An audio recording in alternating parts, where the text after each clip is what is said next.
malaria, classical history they have started, maybe inspiratory, expiratory, V's maybe started they have, is since birth, but mother says child is better when the prone posture, a lateral posture, prone posture. So always clinical diagnosis. Of course, rarely you require confirmation by the laryngoscopy or bronchoscopy, but tell the parents it is going to recover for 6 months, 9 months. So, but the very important point is tracheolaryngomalacia don't give nebulization bronchodilator because it's a contraindicated. There is support to bronchus by muscles. If you give bronchodilator, the support goes, the worsens this severe distress. So that's why very important point here. Tracheo bronchomalacia, if you diagnose clinically, never give bronchodilator because it will cause more distress. That's an important point. And also congenital heart disease to think of when there is a recurrent respiratory infection, particularly wheeze is there under 6 months, always think of congenital heart disease, particularly acyanotic left to right side, VSD, PDA. We have to look for auscultate. Don't auscultate only lungs, auscultate heart also. Lower sternal border, pansystolic murmur, less than 6 months, always VSD, and left clavicular, infraclavicular, continuous murmur, PDA. This is a common congenital heart disease. They can have recurrent respiratory infection and wheeze under 5. So always think of about GRD, bronchiolitis, recurrent respiratory syndrome, tracheobronchomalacia, and congenital heart disease. These are the common causes of wheeze under 6 months. Under 6 months, you never diagnose bronchial asthma. Very rare under 6 months bronchial asthma. Next slide. Localized wheeze.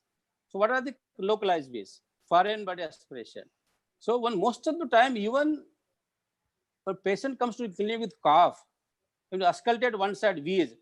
So most of the practitioners, they busy practitioner, they auscultate one side, they say bronchial asthma, give a stent, tell you give nebulization. So where you miss it? When you auscultate one side chest, you feel you heard a wheeze, you have to auscultate other side also. Same other side, symmetrical. Symmetrically wheeze is there, of course is bronchial asthma. Symmetrically wheeze is not there. Only one side wheeze is there. Always think of foreign body. In foreign body, there may not give history of choking. But here, sudden onset of cough. Child was all right, mother says, sudden onset of cough is not responding to antibiotic, not responding to any cough syrup, not responding to bronchodilator. Always think of foreign body inhalation, particularly age group of 9 months to 3 years. Second year, particularly more common, nuts particularly. When child coughs, laughs, suddenly any nut in the mouth, suddenly aspirates and coughs, sudden choking. But less than 50%, if you ask them, they may give step choking less than 50%. If choking is there, 100%. Of course, X-ray you do, there may be hyperinflation on one side, and there is a treatment is a bronchoscopy, removal of foreign body. If you don't remove, you cannot improve. That is very important. Foreign body aspiration in children, particularly less than 3 years, 9 months to 3 years. And congenital anomaly, always think of localized with congenital anomaly, particularly vascular rings, and also tracheal strictures, and even these are the congenital anomalies. How to think of is confirmation by the CCT. Contrast enhanced CT is going to confirm the diagnosis. And endobronchial tuberculosis, particularly when child is malnourished, low-grade fever, and not failure to thrive, and history of contact is there. Always think of tuberculosis. In our country, tuberculosis always differential diagnosis. Any fever, any cough, anything, tuberculosis, always think of tuberculosis because it's very important. It's a treatable condition. So I'll investigate CBP, ESR, and want to, and chest X-ray, and even gene expert confirm a diagnosis. If contact is there, always think of tuberculosis. And mediastinal mass. When the mediastinal mass, there may have wheeze. Always it is a confirmed by your diagnosis of CT. So it's a surgical treatment. Next slide, please. Persistent wheeze, rhinosinusitis. When rhinosinusitis may be comorbid of bronchial asthma. So if you don't think of comorbid rhinosinusitis, they may not have bronchial asthma. They have only rhinosinusitis. But here the classical is child coughs because of post-nasal drip. When child sleeps in the night, he coughs, continuously coughs. He is not responding to bronchodilator, not responding to treatment for bronchial asthma. He persistent cough. So we always think of rhinosinusitis. They have headache, they have sinus tenderness, rhinitis pictures like sneezing, nasal block, the polyp, nasal polyp they may have. Of course, you confirm by X-ray sinuses as CT sinuses, confirm your diagnosis of rhinosinusitis. Always think of there is a persistent cough, no response to our bronchial asthma treated with bronchodilator. And other day, pertussis with aspiration. What do you call 100-day cough, kali khansi, korinta dagu, where it is a persistent cough, not respond to any drugs, not respond to cough syrups, nebulization, but it is a classical cough. It is a proximal cough, proximal cough, and followed by there is a deep inspiration and a woof, and they may have vomiting. Persist, they have vomiting, they may aspiration, the cough. Always think of what is clinical diagnosis. Patients give diagnosis. Come to your cough in front of you, the diagnosis. Nothing will be an exam. They may be crepitation may be there, wheeze may be there. But of course, CBP may have atypical lymphocytes. This pertussis, always think it's not immunized child. Always think of pertussis with aspiration. Tuberculosis, of course, I told you is important. Any persistent wheeze, tuberculosis, always differential analysis, persistent cough, wheeze, in malarial, failure to thrive, low-grade fever, history of contact, always think of tuberculosis. Foreign body, I already told you, persistent wheeze, if you don't recognize, don't think of foreign body, we always, you miss the foreign body. If persistent cough, persistent wheeze, not responding, if you don't escalate the other side of the chest, you miss the foreign body. It's very important. Next slide. Wheeze with unusual features is very important. Wheeze with unusual features, cystic fibrosis. Particularly when you think of cystic fibrosis, when they have chronic cough, persistent cough, failure to thrive, you have clubbing, and there is a bond to concepts married couple, and there is a chronic diarrhea.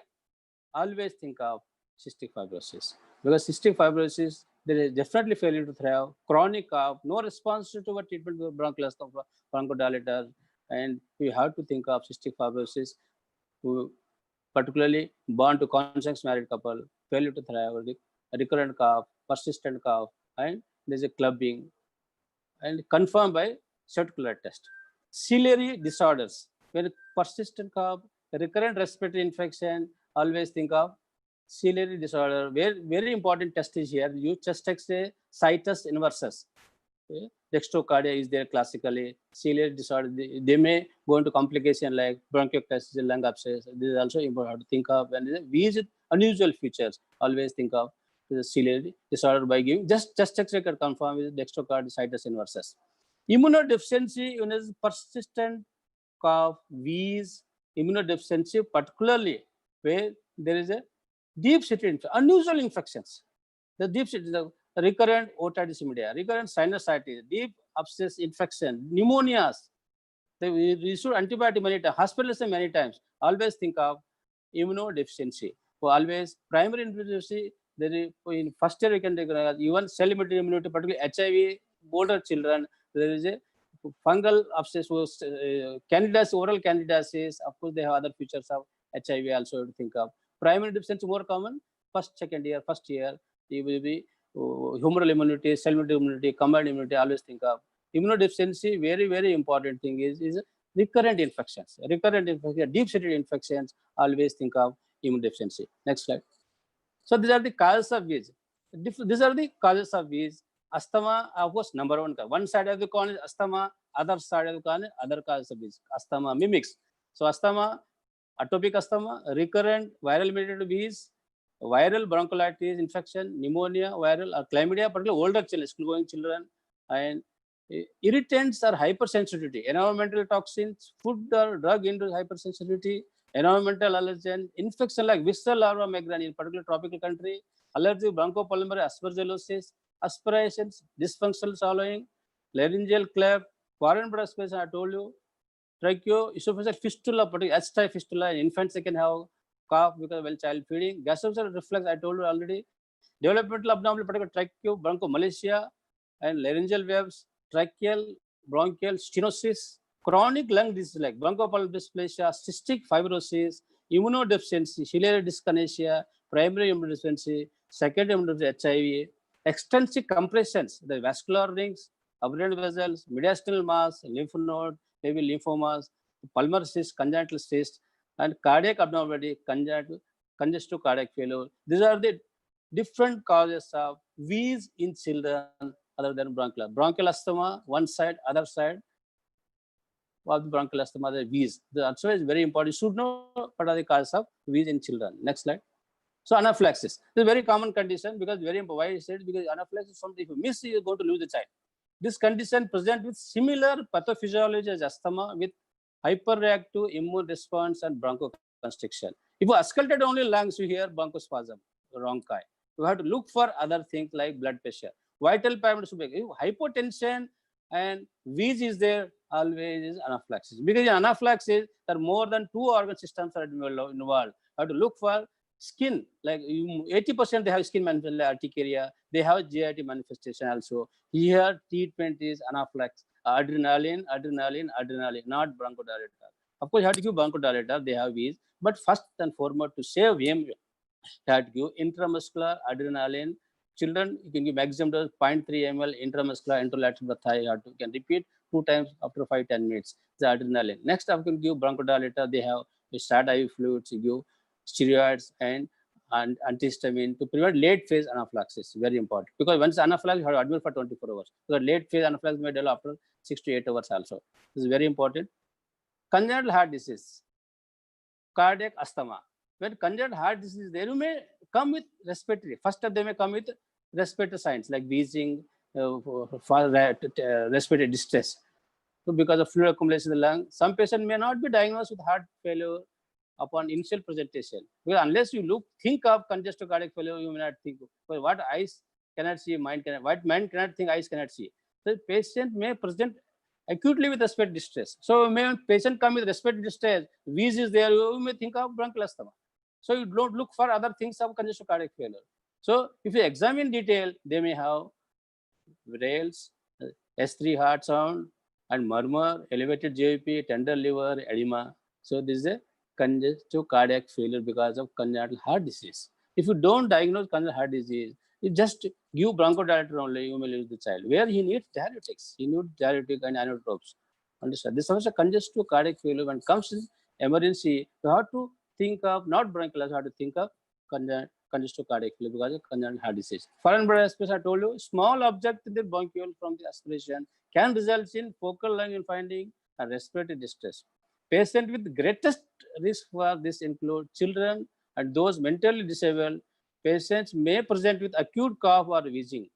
Choking followed by cough is present less than 50%. Choking is a 100% diagnosis in pediatric patient with foreign body. That's why a sudden onset cough in children, not responding to bronchodilator, always think of foreign body in children 9 months to 3 years. Second year most common.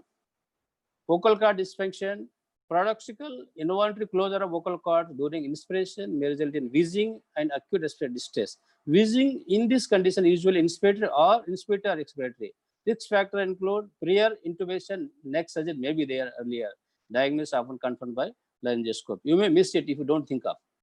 So diagnosis of asthma qualifying, these are very important. One side of the con asthma, if you have these following qualifying features are there, you have to think of bronchial asthma. Under 5 also, you can label the child bronchial asthma.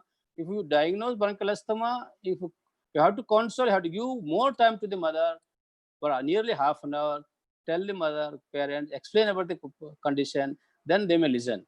So episodic airway flow obstruction, febrile episodes, nocturnal exacerbation, triggers and exercise-induced symptoms, triggers, allergens, relief with bronchodilator, personal atopy, particularly atopic march, I told you, the first year they may have atopy, atopic dermatitis, or personal atopy history is there, family history of atopic asthma is there, seasonal exacerbation is there, always think of bronchial asthma. You can explain the parents about bronchial asthma, you can start treatment, inhale corticosteroid.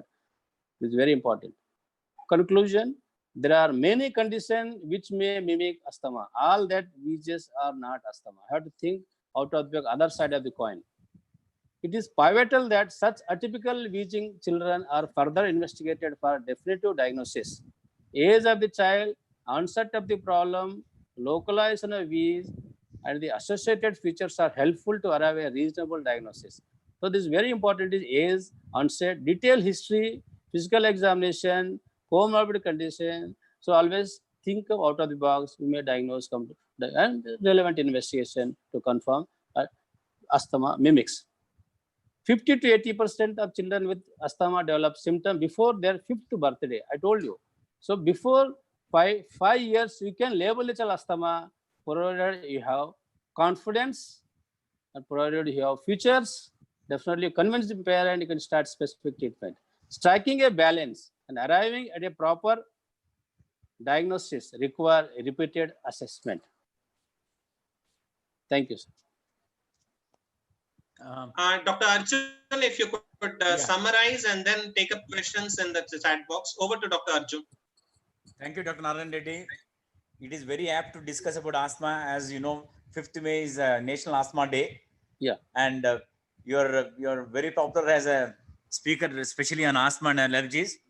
And as usual, your presentation is very emphatic, forceful, and then you stick to your time. Wonderful. So, and also we have online a couple of other pulmonologists, Dr. Aparna Reddy from Rainbow, Dr. Samia Razvi from Apollo Group of Hospitals. Both are online. They can also give their inputs. But there are some questions which have come. 1 minute.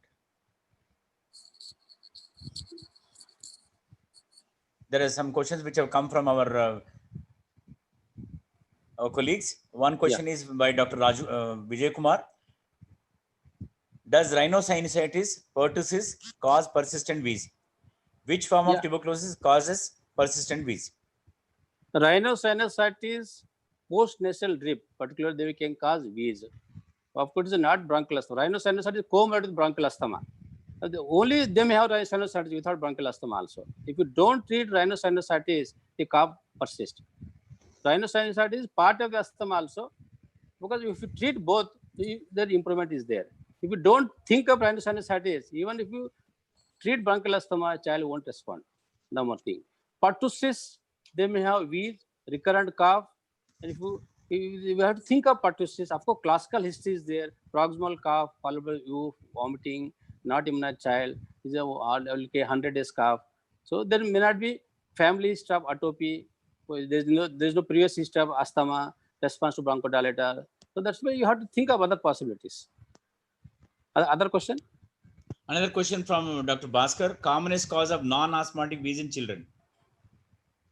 Commonest depends on the age of the child. Age of the child. Of course, bronchiolitis commonest. The trigger, this is called viral, wheeze-associated viral infection. Under 5, wheeze-associated viral infection, very common. Where you don't label as asthma. Unless there is atopy, family history of asthma, you label asthma. The transient, what you call transient wheezers, episodic wheezers, under 5. There's a following viral wheeze associated roller respiratory infection, viral infection. You don't label them asthma. That is the most common, sir. Clinically, how to diagnose tracheobronchomalacia? What is a hallmark sign from Dr. Santosh Raj? Clinically, there is a inspiratory, expiratory stridor and wheeze may be there. Since birth is there. Mother says child feels it's better when prone posture, lateral posture, prone posture particularly. Is persistent. There is no cough. There is no fever. Respiratory lungs are clear. So always clinically. Of course, you can confirm by bronchoscopy or laryngoscopy.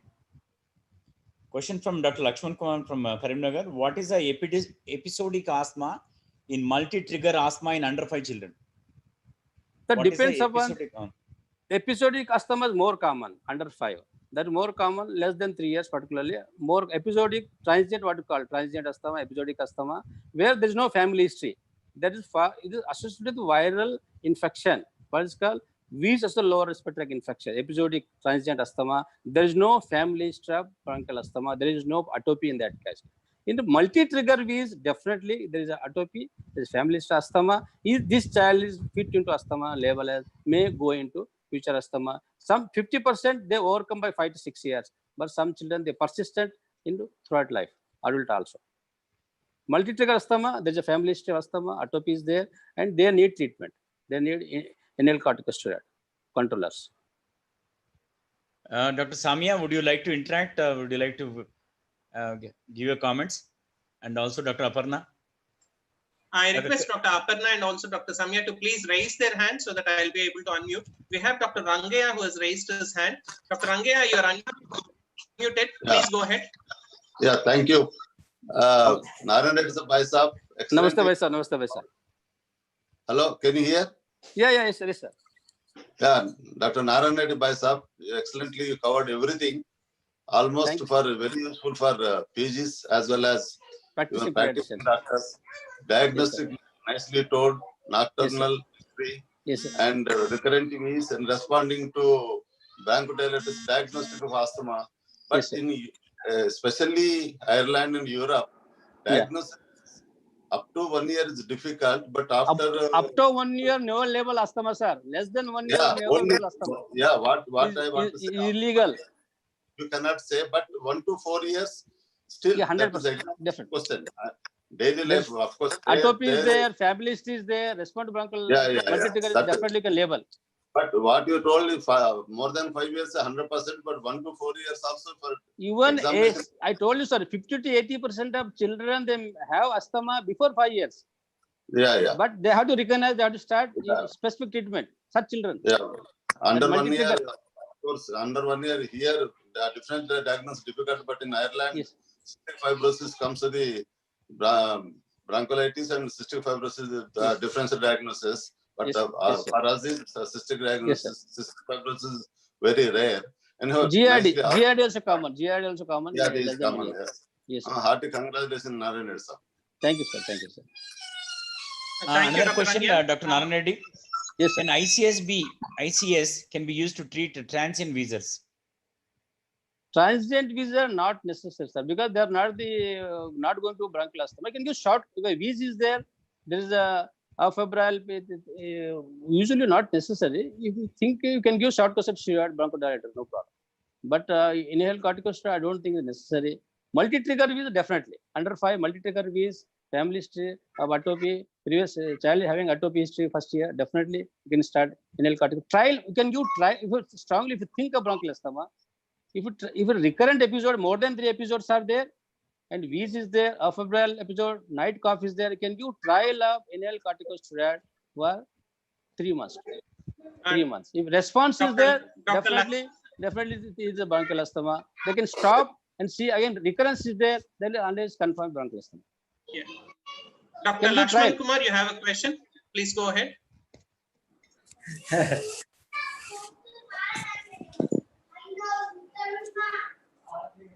Yeah. Good evening, Narayan Reddy garu. Good evening, bhai sir. Good evening. How are you? Baguna sir. Now, only thing is, my question is, if allergic rhinitis is diagnosed in the 6 months of age in children, and why not asthma can be labeled in less than 1 year of age? Less than 1 year, atopic marks, they have atopic dermatitis and food allergy more common. Sir. Allergic rhinitis, the manifest later, is atopic marks particularly. Less than 6 months, very rarely label of allergic rhinitis, very rarely label. And they have mainly viral infection may have, but if it's there classical, because less than 6 months, you can't give antihistamines also, not recommend antihistamines also. Less than 6 months, you can't give international steroids also. Less than 2 years, you will not recommend it. Unless 1 to 2 years, if it's history classical, then after ruling out other condition, they may think of can give a trial. But recommendation less than 2 years, no international steroid. Less than 6 months, no antihistamine recommended, sir. But usually allergic rhinitis, you don't diagnose less than 6 months. Yeah, Dr. Ram Narasimha Reddy, quick comment Yeah, from hello, you hello, before we start the next session. good Yeah, evening. please. good evening, Narayan Reddy साहब कैसे अच्छा है? Namaste sir, how are you, sir? Thank you, sir. Namaste, Enjoying in America, sir. ఒకటే important point ఏంటంటే asthma diagnose చేయడం చాలా easy, చాలా easy. Treatment ను అడ్వైజ్ చేయడం అనేది చాలా కష్టమైన పని.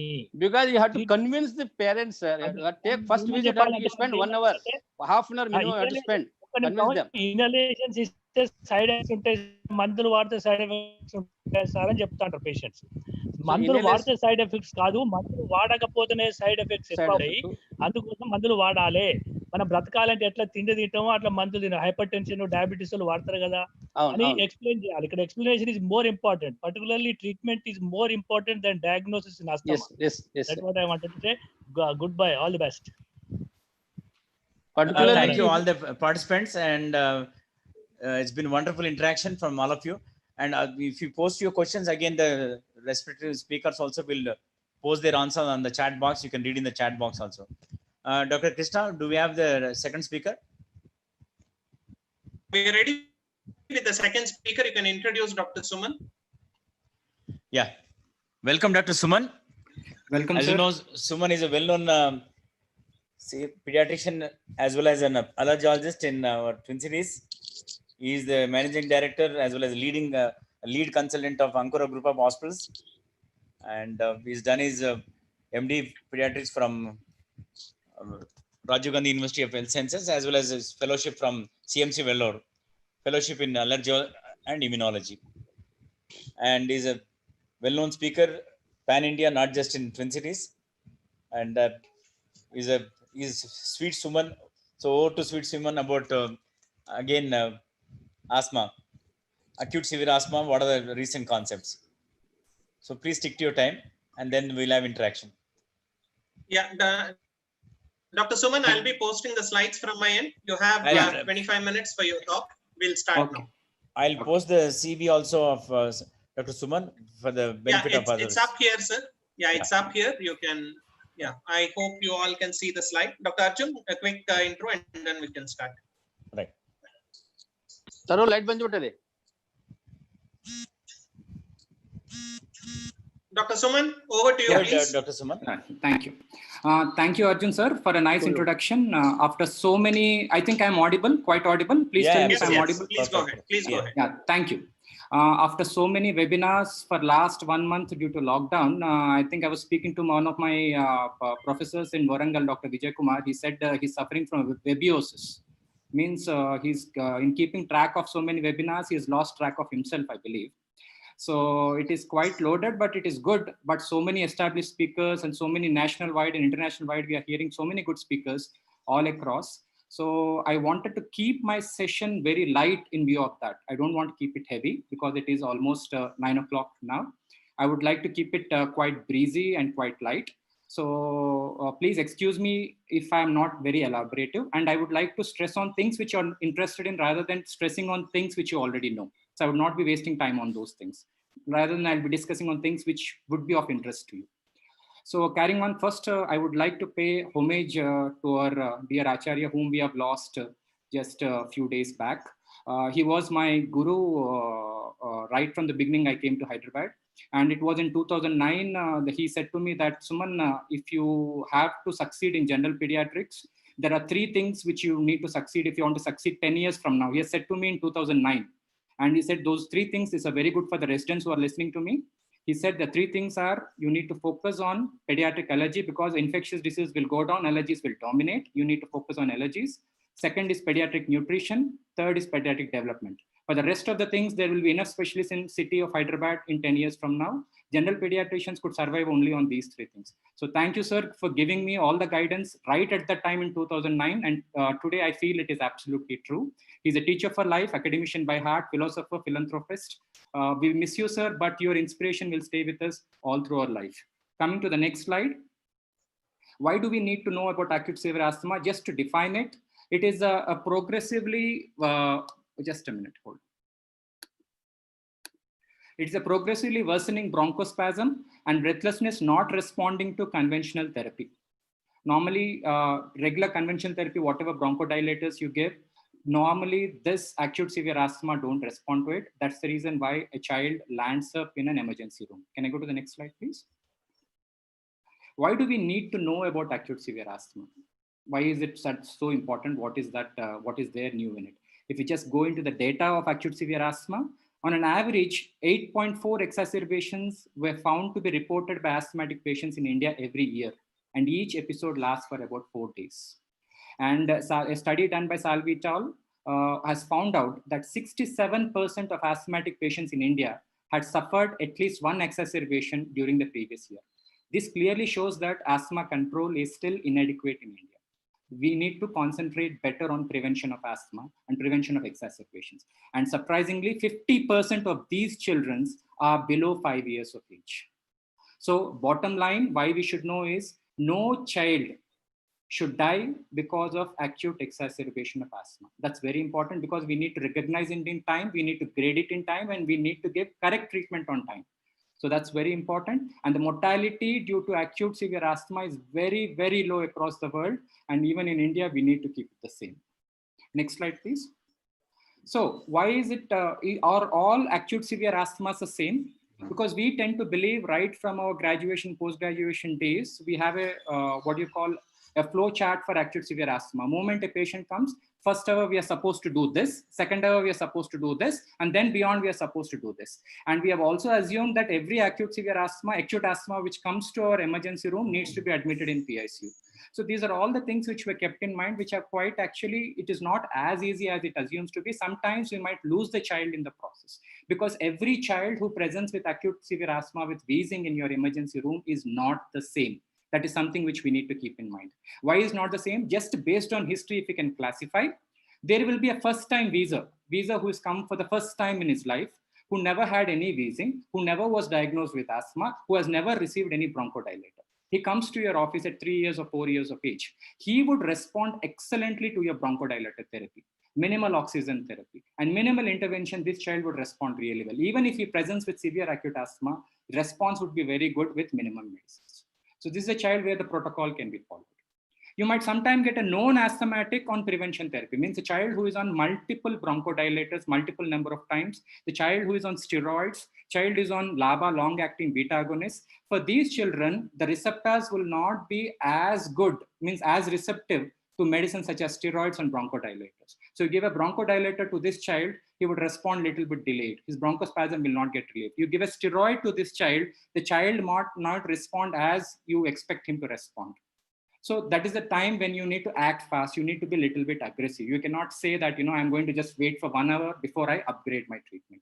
And sometimes you might get an unstable asthma, means who has never been diagnosed with asthma, but was on multiple nebulizations, multiple rescue steroid therapies, and then he lands up in your office with a severe acute asthma. This is a child you need to be very, very aggressive, because the child doesn't have a history of asthma, but he might be requiring an aggressive therapy. And then you might get a near fatal asthma, means he's come at the last stage. Then you cannot go into the protocol. It's a life-threatening stage. He might die in few hours if you don't stabilize him very, very fast. So this is the child where you need to be very aggressive. You might require assisted ventilation even for this child. So not all acute asthma cases which present in our ER are all the same. They are different, and we need to see those differences based on history, past history, I believe. Next slide, please. So, just a minute. Can I go to the previous slide? There's one more slide. Yeah. Next slide, please. Yeah, go ahead. Thank you. Next slide. Yeah. So coming to the pathophysiology, the previous one. Coming to the pathophysiology, what exactly happens? I'll go a little bit faster in this because most of us are known in it. I'll be just explaining few things which might be of interest. Obviously, there will be severe bronchospasm. There will be severe airway inflammation resulting in cytokine response. There will be a lot of interleukins which will be released, which causes a lot of neutrophils to get accumulated, mast cells to get accumulated, and a lot of eosinophils. If he is the eosinophilic patient, a lot of eosinophils can get accumulated, which in turn results in increased mucus production and mucus plugging. With all this inflammation, it causes a lot of VQ mismatch. Means what happens, the oxygen would not be reaching the arterial vessels because of a lot of inflammation present out here. What does it result in? It results in active expiration. Means the expiration, that there will be so much of inflammation, the patient will take longer time to expire. His expiration, which should be passive, will become active. And even before his expiration ends, his inspiration starts, which results in hyperinflation of the chest. What happens if the chest becomes hyperinflated? The chest becomes so hyperinflated, it compresses the heart.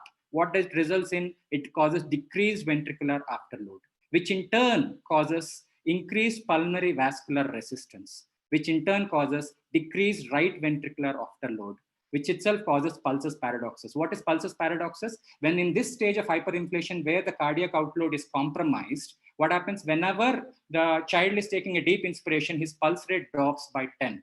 Which in turn results in cardiorespiratory arrest and shock. So that's the reason why we should not let asthma deal to so stage. So we need to relieve bronchospasm and inflammation as early as possible so that we do not lead to cardiorespiratory arrest in a child. Next slide, please. Yeah. So how do we grade? We have already graded asthma by history in trying to know what is the basic history. Now the classical grading of asthma by clinical features. When a child comes to us, what are the clinical features? How do you grade him? Normally, initially it was in early 2010 and 2008, it was graded as mild asthma, moderate acute asthma, and severe acute asthma. Nowadays, it is graded according to the latest guidelines. It is graded as moderate acute asthma, severe acute asthma, and life-threatening asthma. Beyond this, if a child comes in gasping state, in severe cyanosis, in respiratory failure and fatigue, it is an impending respiratory failure. Whatever is the diagnosis, the child needs to be immediately assisted with ventilation. He needs to be intubated if he comes in an impending respiratory failure. So you need to remember 3 things out here. One is moderate, one is severe, one is life. Because mild acute asthma, according to the guidelines, can be managed at a home level and at a clinic level. They don't require to be brought to the ER of the hospital. Next slide, please. So how do we assess the asthma severity based on clinical features? Normally in moderate acute asthma, you see a saturation of less than 92%. If the child is less than 2 years, you need to look at the feeding aspect. The child will be feeding well. It means he'll be feeding good. They will be using accessory muscles, but not significantly. And there will be presence of audible wheezing. What happens in severe acute asthma, the saturation in room air will be less than 92%. The child will be breathless, and he will be feeding. His feeding comes down by more than 60 to 70%. He hardly feeds, and there is marked respiratory distress. You can clearly see suprasternal retraction and flaring of alar nasal. And what is life-threatening? Here, obviously, saturation will be less than 92%. There will be apneas present. Breath holdings will be present. There will be severe cyanosis. There will be poor respiratory, means the respiratory fatigue sets in, means his breath, he was breathing so hard, so long, so fatigue sets in. This is a child which requires an ICU admission. This is a child which might require an assisted ventilation. Next slide, please. Next slide, yeah. So how do you assess based on the clinical score? Yes, you cannot put every grade as the same thing. Once you get, how do you grade them as moderate, severe, and life-threatening? Whenever a child comes with impending respiratory failure, you're not going to do any assessment of severity. Whenever the child has all the red flag signs, like he has got cyanosis, he's got cardiorespiratory arrest, the child is not talking at all, the child is in altered sensorium, the score doesn't come into the picture. You need to immediately start stabilization, do your CPR if it is required, and everything. This grading comes into the picture when the child doesn't have anything of these. So this is a pulmonary index score. There's a modified pulmonary index score also. And this is something which is followed by most of the pulmonologists across in ICUs as well. An alternative to pulmonary index score is PRAM score, which is also followed by some of the intensivists. What does it take into criteria? It takes into criteria to grade the asthma severity very fast and very swiftly and very accurately. So it takes respiratory rate into consideration, inspiratory rate and expiratory ratio into consideration, wheezing into consideration, muscle use, and oxygen saturation. So if the score is 0, usually respiratory rate is less than 30, and up to it is 60 if the score would be more than 3. And inspiratory-expiratory ratio, it starts from 2:1. Normally, we expect the inspiration to be more initially than the expiration. And then usually what happens in grade 3, the expiration will be so prolonged, it will be never equal to an inspiration. It will be almost 3 times the level of an inspiration. And wheezing episode, normally in 0, there will be hardly any wheezing, minimal wheezing will be present. And in grade 1, there will be end expiratory wheezing will be present. And grade 2, entire episode of expiration, there will be wheezing present. And in grade 3, both in inspiration and expiration, biphasic, both phase, the wheezing will be present. And axillary muscles, it will be both intracostal initially. And as it becomes more severe, you'll have intracostal and suprasternal retractions as well as alar nasal. And saturation in room air is very important to know. Anything less than 93, you need to grade it as grade 3. So if the score, total score of this comes usually less than 7, we call it as moderate acute asthma. Score is 7 to 11, we call it as severe acute asthma. If it is more than 12 and more and above, we call it as a life-threatening asthma. So if it is moderate acute asthma, we manage them in ER, we stabilize, they improve, we send them off home on home inhaler therapies. If the child is between 7 to 11, this child might require ICU admissions or might require ward admission. This child needs to be stabilized, needs to be monitored continuously. And if the child is above 11, the child needs to be called, it's an emergency. We need to immediately resuscitate and stabilize the child. And the child will require an ICU admission. So next slide, please. So I'll give you a case scenario in order to how to take this, scoring system, which is quite fast. Just look at this case scenario. Just be with me for this slide.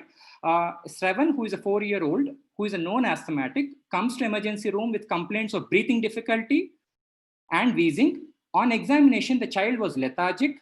His respiratory rate was 45. There was suprasternal and subcostal retractions present associated with flaring of alar nasal.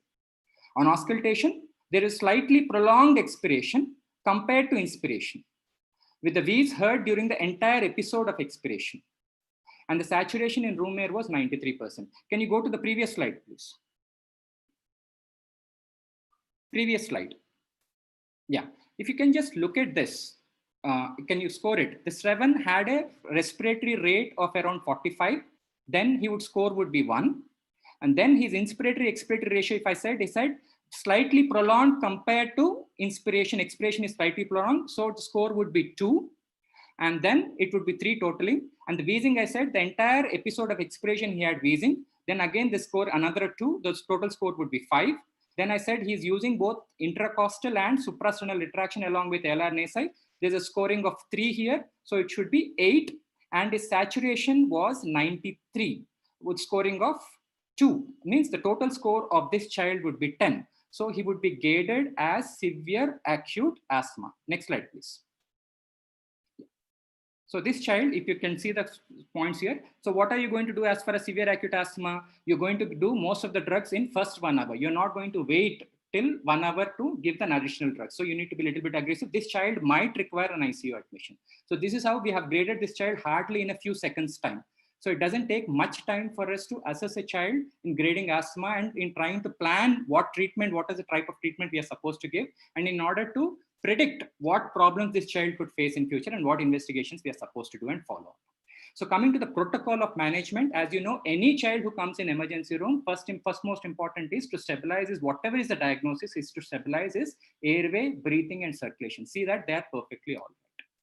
The next important aspect as far as once the airway, breathing and circulation is stabilized, the next important aspect of treatment would be bronchodilators. No matter whatever is the child comes with severe wheezing, history of asthma is already present or the wheezing is present, history is present, bronchodilators are preferred and the preferred drug is always salbutamol or rivasalbutamol. Both the drugs are same. Levosalbutamol, yes, it prevents little bit of arrhythmia, but even salbutamol is good enough. Arrhythmia is very rare, so you can prefer anything as far as inhalation device is concerned. So this is the drug which you start off very initially. And then this is the thing which we give. And this followed by if the child is not responding to your regular bronchodilator therapy, then we give oxygen. How do we give oxygen? It is not through a small nasal prongs. We are supposed to give him 100% oxygen. The best way to give 100% oxygen for any child above 1 year of age would be to give it through a non-rebreathing mask at a rate of nearly 8 to 10 liters per minute. Because this kind of oxygen delivery is there in order to cross his atmospheric pressure. You need to cross the atmospheric pressure in order to deliver the oxygen accurately to the child. Then the bronchodilator response would be very good when it is in addition to the oxygen therapy. And you're never supposed to give a nebulization with a nebulizer machine. You're supposed to give it through an oxygen delivery mechanism in order to avoid a VQ mismatch, obviously. And an important aspect, just because in asthmatic child, you cannot live in, hydration of the child is very important because he's been breathing so fast for so long, the chances of this child becoming dehydrated is very, very high. So you need to prevent him from getting dehydrated, start him off, he might require a bolus and maintenance. And keep in mind, you should not overload the patient because it can land the child can land in SIADH because so much of sodium is going into the child because of bronchodilators and stuff. Another important aspect, if it doesn't respond to this therapy of bronchodilators and oxygen, because moderate acute asthma, 90% of the time responds to this therapy alone. You don't need to give anything beyond this. If it doesn't respond to this therapy, you can think of giving steroids to the child. What steroids? If the child is active, give him oral steroids, prednisolone 1 to 2 mg per kg. No need to give injectable steroids for every child who comes into an. He's talking well, he's taking moderate feeds, he can consume orally, please give him oral steroids. It is as good as injectable steroids. If the child is in severe acute asthma or life-threatening asthma, then start him off on injectable steroids. Again, there is a question here, what steroids we are supposed to give in acute severe asthma? All steroids are good enough. You want to give hydrocortisone, you want to give dexamethasone, you want to give methylprednisolone based on your availability, based on your accessibility, what drug is available, anything of these three is good enough. I would personally prefer hydrocortisone because of the cheaper aspect. And if you feel that affordability is not an issue, you're in a higher center, methylprednisolone is a good choice enough. So you need to know the dose, it's quite easy. You give a loading dose of it and then give a maintenance dose of either hydrocortisone or methylprednisolone. And then if the child doesn't respond, because steroids don't usually you give steroid, the child will not respond immediately. It takes a good 2 to 3 hours for the steroid response to occur. So don't expect you have given a steroid, the wheezing will disappear. It's a bronchodilator and oxygen which is working in conjunction with it. Steroids will take 3 hours because it will prevent the child from worsening in the future episode within 2 to 3 hours. That's something which we need to remember. Followed by the drug of choice. If the bronchodilators are not working, you're given 2 doses of bronchodilator, not working, then you can think about giving anticholinergics to the child. What is the choice of anticholinergic? Ipravent bromide. So this is a drug which can be given every 20 minutes for the first 1 hour, 3 doses max, and then look at the response. This is something which can be given in conjunction with salbutamol. Normally salbutamol, how we are supposed to give?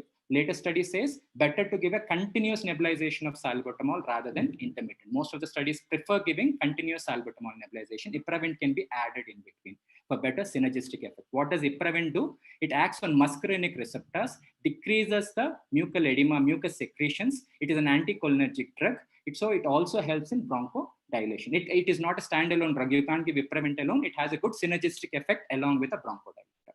If it doesn't work, then excellent drug which is present here is magnesium sulfate, which is a calcium channel modulator, which acts along the CAMP pathway. What does it do? Because the bronchodilator is not working in this scenario, especially in moderate acute asthma or known asthmatics, the beta-2 receptors don't function so well. They get exhausted. This is where the magnesium sulfate will add on to it. You give it in an injectable format in a loading dose of 25 to 50 mg per kg. Over 30 minutes, give it gradually. It causes good bronchodilation. It's a smooth muscle relaxant. It relaxes the smooth muscle. It causes significant bronchodilation. The child would respond really well to this therapy if given slowly over 30 minutes. The child doesn't respond, you can continue it every 6th hour. 80% of the time, children respond really well to magnesium sulfate. And from the time we are using magnesium sulfate on a regular basis, especially for severe acute asthmas, we have hardly used methylxanthines. The choice of methylxanthine is aminophylline. Earlier, we used to use it as an excellent drug, as an add-on drug, as a last drug. Nowadays, we hardly use it. Frankly speaking, if magnesium sulfate doesn't work, then we think of terbutaline. Terbutaline is nowadays not easily available. That was a choice of drug. We give it as a loading dose, and then we think about giving methylxanthines in the form of aminophylline. If they don't work, then we can think about mechanical ventilation. That's the stage the child is landing up in a life-threatening asthma. We need to think about putting him on ketamine, midazolam, VEC, and as well as mechanical ventilation in the form of non-invasive or invasive ventilation. That is when we think about it. But here the bottom line is magnesium sulfate is a good enough drug. We'd hardly require aminophylline. Terbutaline is not available. Terbutaline can be used as a next resort if magnesium sulfate and salbutamol inhaled bronchodilators are not working, if at all, if they are available. And it is an excellent add-on drug, especially when the child is on mechanical ventilation. And it's also an add-on drug when the child has pneumonia, severe ARDS, along with severe bronchospasm. Coming to the next slide, please. Yeah, you have 10 minutes. Yeah, I'll be going on. Go ahead. Next slide. So coming to moderate acute asthma, I've already explained most of the treatment here. If a child comes with a pulmonary index score of 0 to 7, bronchodilators are the choice of drug. And what is the inhaler we normally give? We give salbutamol inhaler, 6 puffs if it is less than 4 years, 12 puffs if it is above 4 years. And you give it through an MDI inhaler, you don't need a nebulizer in a moderate acute asthma. If it is not available, then you can give nebulized salbutamol. You can give 0.5 ml for child less than 20 kg. That is 1 respule. And if it is above 20 kg, you can put 2 respules because 1 respule will not work for a child less than 20 kg. Oral steroids can be given, as I've already said. So if there is good response within 2 to 3 hours, you can send the child, discharge the child on MDI, spacer, and inhaler and tell him to follow up after 3 days. And then you need to step up the treatment for him and follow him up for the next 3 to 6 months on asthma prevention therapy. Next slide, please. If it is severe acute asthma with a score of 7 to 11, you will treat, already I've said, oxygen should be given at 8 to 10 liters per minute. Nebulized salbutamol can be given, and oral or parenteral steroids are preferred in severe acute asthma, along with IV fluids. And ipratropium bromide, as I said, you give every 20 minutes for this child. And the investigation of this choice for this child would be a CBP, CRP, ABG, serum electrolytes, and chest X-ray. Chest X-ray, you do it only when you're suspecting a foreign body, you're suspecting atelectasis, you're suspecting an unusual response, a child has got high fever, only then you do a chest X-ray. Otherwise, just to diagnose asthma, you don't require to do a chest X-ray. You're suspecting something else beyond asthma or complications of asthma, then only you're supposed to do a chest X-ray. So you plan to start magnesium sulfate. If the child doesn't respond within 30 minutes to 40 minutes, you need to plan to start magnesium sulfate for this child as far as severe acute asthma is concerned. Next slide, please. So if a child responds to the treatment, he's normally in severe acute asthma after 1 to 2 hours after giving magnesium sulfate. Usually if the child settles down, he responds really well, shift him to the ward, observe him, and gradually taper the medicines as his PRAM score improves. If the child worsens, then treat it as a life-threatening asthma. So you need not admit the child if he improves really well, but you need to keep him under monitoring for at least 1 to 2 days. Next slide, please. In a life-threatening asthma, when a score is more than 11, then this is a child where oxygen therapy and assisted ventilation is required. You might require an airvo to be given at high liters because you need to give it at 10 to 15 liters, or you might require an NIPPV, or you might require a CPAP machine for this child. Okay, and the choice of along with all other medicines, this is a condition where you might require IV terbutaline for this child along with magnesium sulfate, and sometimes, rarely, very rarely, you might require an aminophylline infusion. Consider mechanical ventilation along with ketamine and muscle relaxant as a last resort. 90% of the children usually respond. If they don't respond, then only consider ventilation. And this is a children where you need to do an ABG every second hour along with rest of the investigation. Next slide, please. So what is the role of ABG? Especially if a child comes with severe acute asthma and life-threatening asthma, you need to get an ABG done. Why is ABG very important in these two children? Because it's not mandatory, but this is a condition which you're supposed to do. There are 4 stages of blood gas progression which you need to keep in mind, because this decides whether we need to ventilate this child or not, whether we need to go for advanced management or not. First stage is the child will be breathing too fast. What happens when the child is breathing too fast is his PCO2 level goes down and his PO2 will be normal. And what happens in second stage, once the child reaches the second stage, is his hyperventilation will still continue. There will be a lot of VQ mismatch. So there will be low PO2 as well as low PCO2. Earlier it was normal PO2, means he will be maintaining a good room temperature with tachypnea. Later on, his PO2 level also comes down. In a third stage, what happens? The respiratory fatigue sets in and VQ mismatch is also there. What happens here? There will be low PO2 and normal PCO2. This is very important. As Dr. Anjul was taking an excellent lecture a few days back about ABG. This is something which is very important here. If you see an ABG with low PO2 and a normal PCO2, it's a warning sign. This is a condition where it indicates that your hyperventilation, the child is going in for severe respiratory fatigue. He requires assisted ventilation. He requires an ICU stay. He requires advanced care. So your ABG plays an important role here. And in fourth stage, obviously there will be respiratory failure. There will be low PO2 and high PCO2. Indicates you need to intubate the child immediately and the child requires ventilation.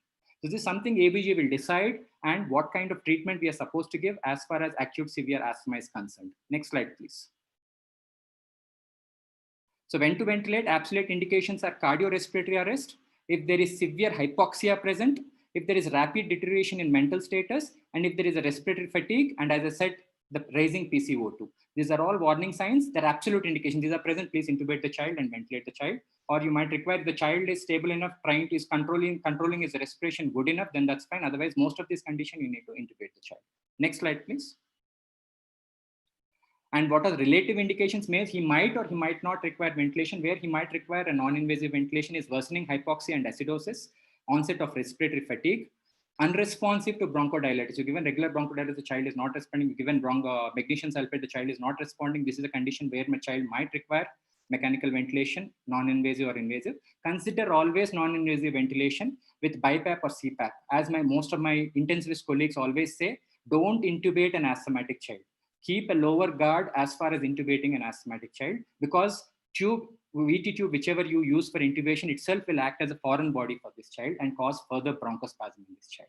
It is only in the last stage, which I said absolute indications are present, then you need to do a rapid sequence intubation. You can't keep on trying intubation. You need to do a rapid sequence intubation with the help of ketamine, midazolam, and vecuronium. You need to intubate very fast, and you need to ensure that you need to extubate him also very fast. You can't keep him on a long-term basis, because this child will be stuck on ventilator for long-term course if you don't extubate him quite fast. You need to have your plan ready. He needs to be weaned also quite fast whenever he's on ventilator. Next slide, please. So strategies, I'm not going to elaborate too much because it becomes an intensive care topic. So I'll just briefly tell you, just for academical knowledge, we need to go with high FiO2 initially and then gradually taper it down. You need a longer expiratory time because there's a severe bronchospasm. IE ratio should be 1:2. And ventilation is always here, low tidal volume and low ventilator rate, because you're not pushing in too much of gas over here because already he is hyperinflated. And a low PIP strategy is used. So you don't use a PEEP of more than 5 in this child. And there should be permissive hypercapnia. You allow a certain amount of hypercapnia. You don't bring down the PCO2 level drastically down. Okay. Next slide, please. So downgrading the treatment, how do you downgrade? Downgrading the treatment would be last in, first out strategy. Whatever the last drug you have given to the child, that's the drug which you need to downgrade pretty fast. If you're giving magnesium sulfate 6th hourly, downgrade it fast, and then followed by your Ipravent, then followed by your bronchodilator and oxygen therapy gradually. And plan for discharge once the patient is maintaining saturation in room air. At least for at least 24 hours. You need to keep in mind, once the child is responding really well, after within 24 to 48 hours, you can taper from injectable steroids to oral steroids for this child for earlier discharge. And then the oxygen, you can taper it quite gradually, and you can keep it at minimal oxygen and take off oxygen for him. So at least 24 hours, he should be off oxygen, he should be maintaining room air, and he should be on MDI inhaler therapy. You don't need to give a bronchodilator through oxygen once the child is off oxygen.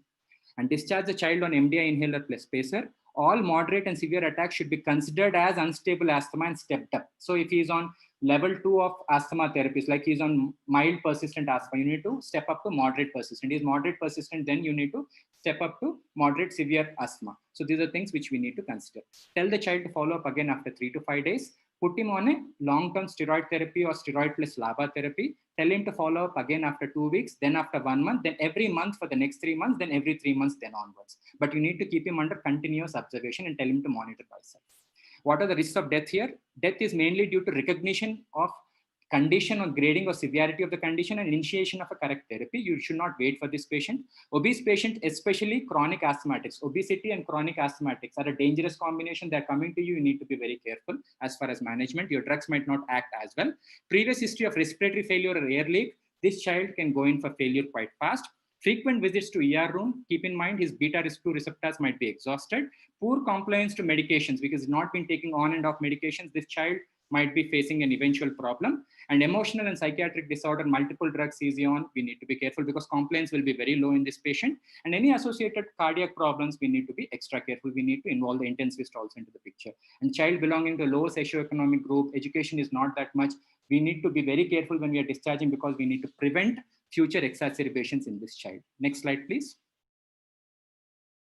So what are the recent updates? Because these are all the regular treatments. Recent updates is if the child is not responding to your regular bronchodilator therapy, they say we can give a combination of helium and oxygen in a combination of 80 to 20. What does Heliox do? It is actually 1/3 of the density of a normal air. So when it is 1/3 of a density of the normal air, it can easily dissipate through the narrowed tubes and inflamed tubes and easily cross the VQ mismatch and decrease the work of breathing of a patient. So it can be used as an alternative to non-responding patients to acute severe asthma. A lot of research still need to be done. Its efficacy in children is yet to be proved, but it's something which we need to keep for the future. Next slide, please. So another question is whether we have to give continuous versus intermittent salbutamol nebulization.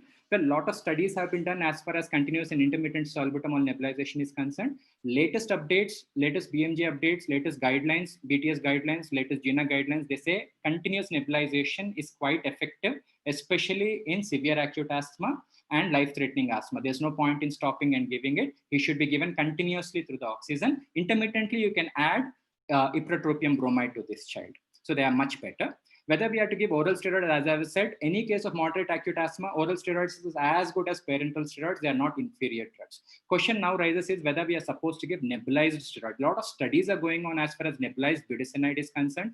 They feel that you have to reduce the dosage of parenteral steroids or oral steroids, and we can prefer of inhaled steroids itself. So the studies of dosage of budesonide of 500 mcg to 800 mcg to 1600 mcg studies have been done. Just go to the previous slide, please. Yeah, you got it right. Good. So this is a study which was done. So these are all the studies which were done as far as oral steroids and nebulized steroids are concerned. A lot of GINA recent guidelines says that nebulized steroids can be considered. It is in evidence B. It is not yet proven as a treatment of choice. Still further clarifications needs to be done. As of now, I would prefer oral or parenteral steroids, which are good enough. And our goal here is to prevent acute exacerbations, not worry about what steroid we are supposed to give during an acute exacerbation. Second problem is if you give a nebulized steroid, the problem is the child might think nebulized steroid is much superior to your inhaled steroid, and he might prefer nebulization rather than through an inhaler device. This is something which we need to keep in mind. Next slide, please. So nebulized magnesium sulfate, whether we are supposed to give a nebulized magnesium sulfate to a child, because this is something which has come up in 2018 guidelines. They have done a lot of studies whether nebulized magnesium sulfate is as good as an injectable or IV magnesium sulfate. Frankly speaking, it is effective, but not as effective in children. It is still a lot of studies need to be done. Still preferable would be IV magnesium sulfate, which has got a good response. It is not as very effective in children. Further studies are needed to be done. Though GINA has suggested in 2018, it has removed it in 2019. Next slide, please. So another is leukotriene receptor antagonists. They have also doing a lot of studies as far as injectable leukotriene receptor antagonists they wanted to give for severe acute asthmas. They wanted to test whether the child would respond really well. The studies are still on. It is still a lot of studies and clarifications needs to be done, especially for children below 5 years of age. Most of these studies are done in adolescents and adults, not in children. This is just for the update. And I have not spoken about epinephrine, which was our treatment of choice most of the times, because latest guidelines say when beta-2 agonists are present as inhalers, they're as good, much better long acting than that of an epinephrine as a bronchodilator. So rather than, if you don't have a bronchodilator in the form of beta-2 agonist or a nebulizer or an oxygen device, yes, in your clinic, you can give an injectable adrenaline, no problem with that. But if you have an option, give a beta-2 agonist in a form of oxygen, which is much better than an epinephrine as far as bronchodilation is concerned. Something. And terbutaline is something which is yet to be available. It is not as a common drug which is used only in life-threatening asthma. Subcutaneous terbutaline, again, you have a bronchodilator option. There is no role of subcutaneous terbutaline. I would prefer at least subcutaneous adrenaline than a subcutaneous terbutaline. So the key points here is all patients with acute asthma are not the same. Don't treat them as the same and don't keep them in a guideline or a box. You need to grade them according to the clinical scores and keep on grading them. After 1 hour, you need to look at whether the score is coming down or score is going up. We need to step up the treatment or step down the treatment. Always have an eye on all the red flag signs and have an eye when we have to initiate, and keep a low guard for mechanical ventilation. The management should be always based on grading by history and severity. PRAM score or pulmonary index score is a good essential tool to grade and monitor treatment. And ventilation is the last resort in management of acute severe asthma. Your oxygen, bronchodilator therapy, ipratropium, magnesium sulfate forms the crux of your treatment along with IV fluids and steroids. You don't need more than that. Very rarely we require ventilation. And whenever you're put on some drugs, don't take off all at the same time. Last in and first out strategy should be done as far as downgrading treatment is concerned. And all patients, mind you, once he's come with asthma attack, he's an asthmatic. That's all. You're not now questioning the diagnosis. He should be initiated on MDI therapy. He should not be discharged on nebulizer therapy. An asthma action plan is must for every child. You need to send him with an asthma action plan. What is green zone, what is yellow zone, what is red zone, when he needs to approach the ER, and what he needs to do in an emergency, what he needs to know when he has an acute attack. So our goal here is to prevent further exacerbations of asthma in these children and bring down the rate of acute exacerbations in children. So this should be our main goal as far as management of acute asthma is concerned. So next slide, please. So I would like to thank you with a quote sent by my guru in last month, just before, I think this is March 2020, when I got this message from P. Sudarshan Reddy Garu. He used to send a message every day at night. And you know, it was such a good message every day night. It used to inspire us to dream big and to achieve big. So this is one of his thoughts which he sent in March 2020. So we see defects in others as we are unaware of our own defects. To find defect in others is what common man does. And this is inconsistent with the spiritual life. I believe he has reached the heavenly abode in a safe place. Thank you, sir, for all the inspiration. We miss your messages, but your inspiration will always stay with us. Thank you, Dr. Suman. I now request Dr. Arjun to summarize and then take forward the discussion. Over to Dr. Arjun. Yeah. Thank you, Dr. Suman, for your comprehensive presentation on management of acute severe asthma and even the recent concepts also. I'm sure it is definitely more useful for the PGs because they're the ones who manage the ICUs and they're the real intensivists. There are a number of questions for you in the chat box, and also it's an open house. People can also ask their questions. I would like to take out a few questions. Some you have answered during the course of your presentation. What is silent asthma?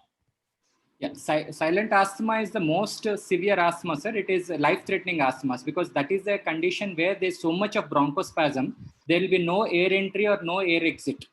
So that is where you don't hear any wheezing at all. So this is a condition of a red flag sign. Any child who comes with a silent asthma, you should consider it as a red flag sign. This is a child who is considered as a life-threatening asthma. Just because there is no wheeze, you cannot say the child is fine. His clinical score will be very high. Okay, thank you. How to grade retractions for pulmonary index, calculating pulmonary index? So as I said, if it is only intercostal retractions, then we need it as grade 1. If it is associated with suprasternal retractions, we need it as grade 2. And if it is associated with alar nasi flaring and the child is head bobbing whenever he's breathing, then we call it as grade 3 as far as retractions are concerned. But these are not uniform, because smaller child would not have many of these. As the child age increases, these would be more clear.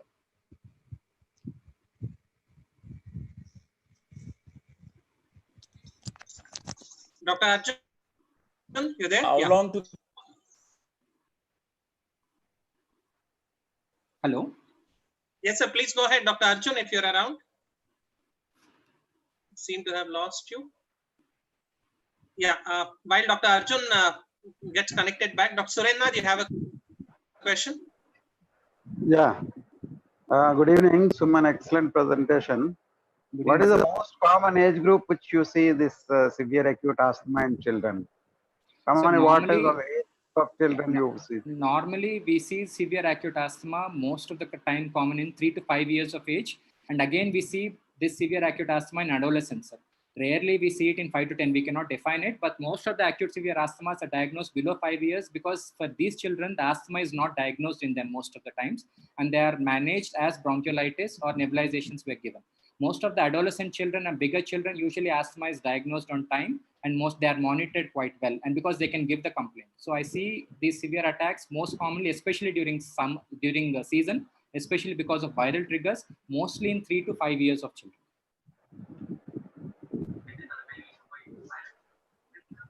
Dr. Anshul, you have a question? Thanks, Shri Krishna. No, I just have a comment. Suman, excellent presentation. Very nice and crisp presentation by you. Just one, am I audible? Yeah, you're audible, Anjit. Yes, please. Yeah, so Suman, just one thing, magnesium sulfate has a fantastic role as a bronchodilator in a case of acute severe asthma, but remember, it can cause a very severe hypotension. Hypotension, Yeah, yes. so yes. whenever we are giving the magnesium monitor. sulfate, especially in a severe asthma, because the child will be already dehydrated, we should keep our IV line going and be ready with an inotropes. And second thing is such a severe hypotension sometimes can exacerbate an hypoxia, which can cause a child to crash, and we might have to intubate. So when we are giving magnesium sulfate, it should be done under a protected setting where all the monitoring and all is available. So that's very important. You will remember we had a case where it crashed in when we were there together in ICU. Yeah. Yes. Yeah, Thank you, sir. otherwise a very I nice just forgot that point. Thank you for adding it across. I just forgot it my presentation. Dr. Thank you for Surendra, adding it. have something to add? 3 to 5 years, is it very difficult to diagnose severe acute asthma? No, 3 to 5 years. So if a child comes with severe wheezing, and there are no signs of infection in this child, and you ruled out all other differential diagnosis, it is nothing but asthma, sir.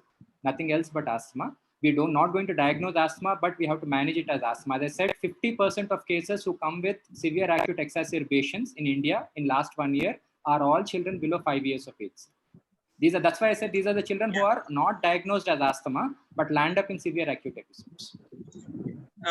Dr. Anki Reddy, you are unmuted, please. You had lifted your hand. Right. Dr. P. Rao, sir, you are unmuted. Please go ahead. I congratulate both the speakers. And Mr. Suman, the thing is, you asked to give continuous nebulization with oxygen. How much time is it? Because continuous nebulization will give the chance of tachycardia. Already child is with breathlessness. Child already in tachycardia. Continuous salbutamol will give there more chance of side effect of salbutamol tachycardia. So how much time continuous should be given? Usually continuous nebulization is preferred only for the first 1 to 2 hours, sir. Once the score improves after 1 hour, then immediately the nebulization is shifted to 2nd hourly, then to 4th hourly, then to 6th hourly. Usually after 1 hour, you again reassess the patient based on his status. We take a call. That's the reason why we give intermittent dipravent as a synergistic effect, because you don't wait beyond 1 hour. After 1 hour, normally magnesium sulfate will come into the picture as a bronchodilator drug. And we should use give always nebulization with oxygen only in outside. Yes, sir. Because VQ mismatch will be present, and continuous nebulization never with nebulizer, because nebulizer causes a severe VQ mismatch. Because when oxygen is not there, the child will be having severe hypoxia, and you're giving a bronchodilator. It is more catastrophic for the child. Thank you. Dr. Suman, there's a question from the YouTube feed. Difference between asthma and HRAD? See, frankly speaking, HRAD is a misnomer you cannot take every HRAD as an asthmatic patient. Everybody who wheezes is not an asthmatic. It is used as a general term for an hyper responsive airways for any condition. It can be because for an infection, it can be for anything. So normally, any child who comes with wheezing who doesn't have any history of infection associated, most of the time you diagnose this child as asthmatic. Provided there's a history of atopic march, you can take all the history into the picture. Any child who comes into your ER with wheezing episode, which is bilateral, you have ruled out infection, you ruled out differential diagnosis, then it is, you have to treat him as asthma alone. You forget about whether it's HRAD or asthma, doesn't matter. Initial stages it is. Later on, you can work out on it, whether it's asthma or not based on the response. Usually, HRADs, other than allergic things, will not respond to your bronchodilators and steroids. Normally, asthma responds really well to your asthma and your steroids and bronchodilators. So is asthma not a HRAD? No, HRAD is no longer an acceptable diagnosis because we need to mention it as asthma alone. We cannot use HRAD as a diagnosis. It was a misnomer which used to be used in early 80s and late 90s. It is no longer an acceptable, according to most of the guidelines, HRAD is not an acceptable diagnosis. It is just a symptom. It is just a sign which is present. You cannot call it as a diagnosis. Yeah, I remember the one of the steps in diagnosis of asthma was to explain the diagnosis of asthma. Yes. All right. Yes. Dr. Arjun, you and Dr. Suman now have a rapid fire. You have 8 minutes to ask whatever questions are there. Dr. Suman, quick answers to the quick questions. Dr. Arjun, you're unmuted. Please go ahead. Dr. Arjun, if you can unmute yourself, I've already unmuted you. All right, we're not able to get Dr. Arjun. I'll quickly put up the questions which are there. Hello, Dr. Suman. Yeah. Dr. Arjun, Yes, over to you. Quick, rapid couple fire of questions from Dr. please. Lakshman Kumar of Karimnagar. How Yes, many doses of magnesium sulfate and what route? So normally we give a loading dose of magnesium sulfate. 80% of the time children respond to it. If the child doesn't respond, then you give 6 hourly for the next 48 hours. Normally within 48 hours, you wean off from the magnesium sulfate. 80% of the time child responds to your first dose. At the most, we give it for 24 hours. It is all dependent on the score of the child. Child has excellent response. The child wheezing has drastically come down. Consciousness level has improved. He's maintaining oxygen in room air. Then we usually step off on magnesium sulfate. It's not a drug which we continue, but not more than 48 hours. Preferably, we end it with first dose, at the most within 1 day, at the most within 48 hours. Likewise, ketamine, how many doses and what route? So ketamine is used only if you have to intubate and mechanically ventilate. It is usually given in IV route only. They have said that you give it through an ET tube, but we prefer it to be given at an IV route only. It is given at 1 to 3 mg per kg, and it is given as a loading dose initially to sedate the child. Normally, it acts as a bronchodilator. It has got a bronchodilator effect also. It is useful for rapid sequence intubation and in order to maintain it for a certain period of time in severe bronchospasm, especially in mechanical ventilation. Comment on aminophylline infusion as well as Yes, subcutaneous adrenaline. Yes. So I have already commented on subcutaneous adrenaline. If you have a beta-2 agonist available along with oxygen, I would prefer that than subcutaneous adrenaline. That's the first point because it has got a weak bronchodilatory effect compared to a beta-2 agonist, which is already available to us quite easily. And you asked, what is the next question? The role of IV theophylline or aminophylline infusion. So theophylline, we are no longer giving it. I don't think it is available. It's been ages since I've given. With the advent of magnesium sulfate, with the advent of good monitoring systems, with the advent of grading and good monitoring and good steroids present, we hardly are requiring aminophylline. Aminophylline is an add-on drug. Means if magnesium sulfate doesn't work, then we step it up to terbutaline infusion if it is available. We give a loading dose followed by maintenance. And then if the terbutaline doesn't work, as an add-on, you give aminophylline.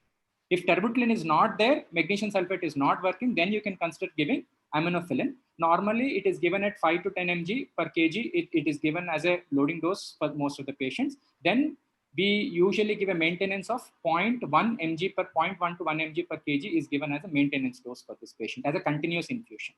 It is a methylxanthine which acts as a bronchodilator but has got severe side effects. So I would prefer normally to end it up with magnesium sulfate. Most of the time the children do respond if we are monitoring the child well. Role of leukotriene receptor antagonist in acute severe asthma. Sir, I have already mentioned there's a study going on. No role of oral leukotriene antagonist because it is a weak anti-inflammatory drug. When you have got steroids already working, leukotriene acts on the same pathway. There's no way they act as an add-on drug, especially in acute severe asthma. Research is on for injectable leukotriene antagonists, but still a lot of studies needs to be done. The studies are done in adults and adolescents, and very few, I have not seen any studies in children so far. Yeah, some more questions are there, but quickly, role of PFT in diagnosis and monitoring, and also role of probiotics. Sir, frankly speaking, there is no role of PEF monitoring. Though they have seen the grading of PEF monitoring, you cannot do a peak flow meter in an acute asthma setting. Especially child comes with severe acute asthma and life-threatening asthma. You can't sit down and give him a PEF and try to monitor it. It is used as a monitoring tool when you're downgrading the treatment. It is used as a home-based monitoring system. PEF monitoring should be done as a home grade. And this can be used only for children above 5 years, not for children below 5 years of age, because they cannot cooperate with it. So I wouldn't prefer a PEF, especially for children below 5 years and even children in an acute setting. And next question, sir, what did you ask? The role of probiotics. So probiotics is a long shot because it is usually it is in study stage, sir. It's not yet proven because there's probiotics are preferred in order to act as an immunomodulatory drug for children who have got history of atopic march right from young age. They say that it is an immunomodulatory effect to prevent allergic asthmas. It doesn't prevent non-allergic asthmas, and definitely doesn't prevent acute exacerbations. And still it's a long shot. It has got only little bit efficacy. It is proven for what you call in allergic rhinitis and to certain extent in food allergies, but I have not seen yet certified studies. There are no certified studies as far as probiotics are concerned in the form of asthma. Yeah. The last question, any role of monoclonal antibodies in life-threatening asthma? Yes. Yes. Once the child is stabilized and is having unstable asthma, and the child is above 5 years of age, you can think of giving, means you have tried everything. He's in the last step in management of asthma cycle, means he has got a number of exacerbations. He is on highest dose of steroids. You believe his steroids will have longer side effects. He's put on LABA, which is also not working. So all these things have been tried, not working. It's in the last stage. Then you think about giving omalizumab, especially for children above 5 years of age, not before that. And this to be given on a repeated basis, especially in eosinophilic asthmas. In asthmas where eosinophils have a role of influencing the bronchospasm. You're not going to give it in non-eosinophilic asthmas. They're not going to work. Only it works in allergic asthmas. Wonderful. The last question, strictly, recommendation of vitamin D and zinc supplements in management of asthma routinely. Yes, vitamin D has an immunomodulatory effect. It helps in most of the things, especially as far as allergies are concerned. Whenever there's an antibody response causing harm to you, you can take vitamin D on a long-term prophylaxis. It has got as an add-on drug. You cannot say that you take vitamin D, you will not get asthma. The probability of you getting severe asthma might come down in certain patients, not in everybody. But yes, vitamin D is a good drug, but it is not yet, immunomodulatory effect on asthma is yet to be proved. But it is no harm in taking vitamin D if you are a known asthmatic. Thanks, Dr. Suman. You have been wonderful and very authoritative. Over to Dr. Krishna for so much. It was a rapid fire wrap up. Dr. C.N. Reddy for your closing comments, and then Dr. Bhaskar, and I have something special after that. Dr. C.N. Reddy, please. Thank you very much. Thank you very much. Both the speakers, Professor Naran Reddy Garu, excellent lecture, very much informative and very much benefited. We have refreshed, senior consultants are refreshed by your lectures, and also we postgraduates and juniors learned a lot, and Suman also excellently delivered and very advanced treatment of acute management of acute asthma. And I thank you both the speakers for coming for giving wonderful and excellent lectures, very much informative lectures, very much benefited to the participants. And I thank you all the participants, and over to Dr. Bhaskar.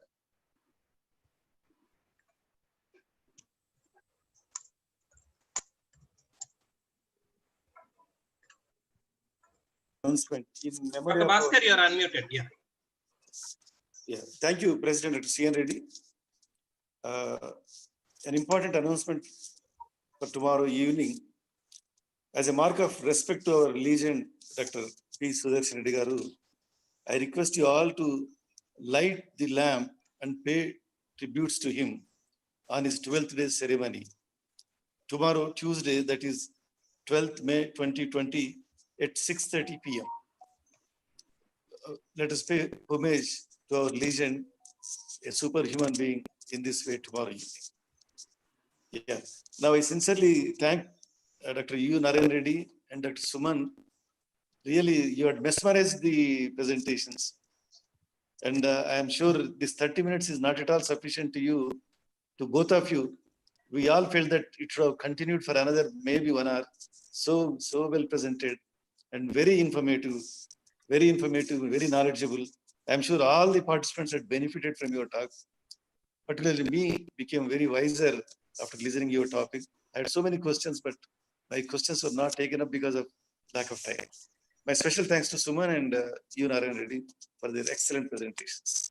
Really, this was the best one of the few best presentations, and it's on par with the national speakers or above national speakers. I thank all the participants who sat with us for more than 1 hour, 40 minutes, and probably willing to sit for some more time if this host permits. And in continuation of this, we have tomorrow non-invasive ventilation by Dr. Surappa Neni from Pregna Hospital. With these few words, I thank you all. My special thanks to Dr. Arjun. Is really, he is the best time maintaining person, maintained so well and covered so many questions. And I should not thank Dr. Sri Krishna. If there is a word more better than thanks, I should tell to Dr. Sri Krishna. My gratitude to Sri Krishna. He is a backbone of this entire webinar program. On the first webinar day, I was really getting chills and rigors. I was unable to do it. Then he came at my rescue and things are moving very smoothly. I sincerely thank Sri Krishna. Thank everybody. Stay safe and good night. Over to Dr. Sri Krishna. Sir, just stay on.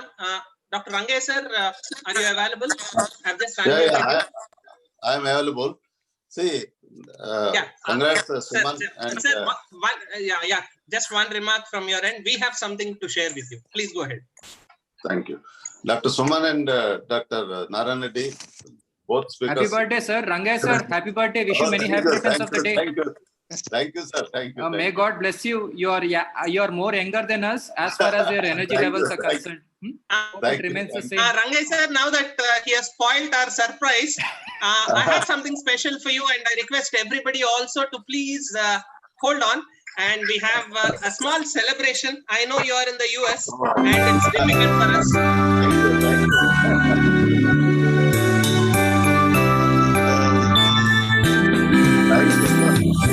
Happy birthday to you. Happy birthday to you. Happy birthday to dear one.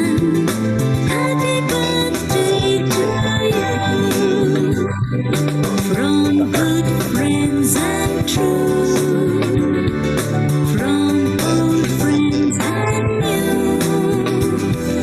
May good luck go with you. Happy birthday. Many happy returns of the day, Rangaya garu. Thank you, CN. Dr. Rangaya, I want to greet you tomorrow morning as per the US. Dr. Rangaya sir, sorry, I had the song ready at the start. Thank you, sir. Thank you very much. Thanks a lot for everybody, and thanks a lot. Thank you. Thanks, Dr. Sridhar, for reminding me. It's always nice to celebrate like this with a birthday song. Yes, sir. And on behalf of IPTC, Sri Krishna, only my birthday wishes to Dr. Rangaya. Chappan, sir. When we are in 1972 Usmania Medical College, that emergency room, that is casualty, so many queues was there early mornings by wheezing sounds. And Aminophilin. IV aminophilin. That is small and big. And we use adrenaline in one line and aminophilin in other line. But when I was in Iran in 1980s, we used aminophilin tips. But nowadays, whenever there is asthma topic comes, I remember the 1972 days. Ramna Suman was our junior. He also knows You might have seen the experience the same in Usmania Medical College or Usmania General Hospital. When we are in casualty, we enjoyed a lot about small injection and big injection of aminophylline and adrenaline. Always that throughout our life, we never forget when our asthma comes. So thank you very much. Thank you very much. Dr. Sridhar, you want to convey birthday wishes on behalf of IIPTCB? Sir, Thank you. Thank you. sir, happy birthday, Rangesh sir. Happy birthday, Rangesh sir. From IIPTCB, I'm just telling the wishes, sir. Happy birthday, sir. Happy birthday. Thank you. Thank you. Happy birthday to you. Thank you, Bhaskar. Thank It's you. always nice to end on a birthday note, and I hope you all heard the birthday song as well. Yeah.